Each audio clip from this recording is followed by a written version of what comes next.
Demand sa lechong baboy unti-unti nang tumataas ngayong holiday season. Ang detalye sa report. 2 oras na pinaikot sa baga bago makuha ang tamang luto at juiciness ng laman ng paboritong handa tuwing Pasko at Bagong Taon, ang lechong baboy.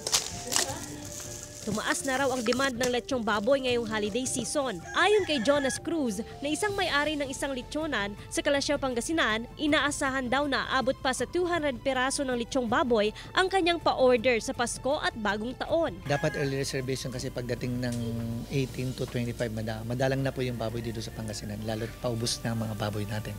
Masarap, malasa, malutong, crispy lechon. Galing pangaraw ng Mindoro ang supply ng baboy na nililitsyon ni Jonas. Ayon naman sa Provincial Veterinary Office, sapat ang supply ng baboy sa probinsya para sa holiday season. Maari naman daw mag-supply ng baboy ang mga karatig probinsya at rehiyon. Magiging mahigpit ang monitoring sa pagpasok ng mga buhay na baboy sa lalawigan. Siyempre, unang-una ma'am, yung ating talagang pinag-higpit ng requirements ay dapat ma'am ay meron silang certificate of pre-status on African swine fever, ma'am. Marami pang stock, so wala tayong nakikitang problema. Wala naman dito yung pagpasok ng karne.